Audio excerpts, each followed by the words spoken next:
মই তাৰ ওপৰত কমেণ্ট দিব নোখোজো, কিন্তু গৌৰৱ গগৈয়ে যিখন এফিডেভিট দিলে তাতে পাকিস্তানৰ বেংক একাউণ্টৰ বিষয়ে উল্লেখ কৰা নাই, কিন্তু তেওঁ নিজেই প্ৰেছ কনফাৰেন্সত কৈছিলে যে মোৰ পাকিস্তানত বেংক একাউণ্ট আছিলে।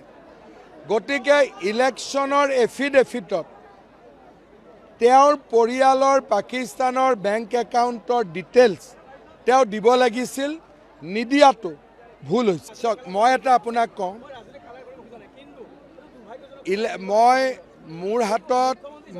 মোৰ হাতত ডক্টৰৰ প্ৰেছক্ৰিপশ্যন আছে।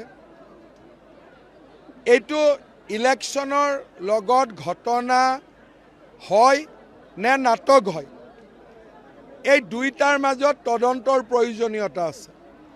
কাৰণ তেজপুৰ মেডিকেল কলেজত যাওঁতেও ডাক্তৰে তেওঁক ৰাখিব খোজা নাই, বোলে আপোনাৰ গাত ইঞ্জুৰিয়ে নাই, আপোনাক কেনেকৈ ৰাখিম।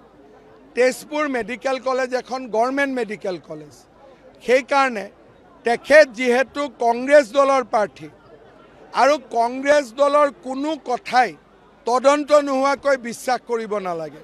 সেইকাৰণে মই নিৰ্বাচনী আয়োগক ক'ম যে আপোনালোকে এটা নিৰপেক্ষ তদন্ত কৰক, কাৰণ পদ্ম হাজৰিকা ডাঙৰীয়াই ভাবে যে এইটো এটা ষড়যন্ত্ৰ।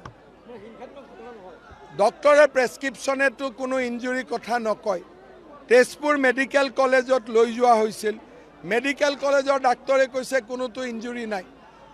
গতিকে ডক্টৰৰ কথা শুনিম নে কংগ্ৰেছৰ কথা শুনিম? তথাপিতো মই যিহেতু মুখ্যমন্ত্ৰী, কাৰো ছাইড লোৱাটো উচিত নহয়।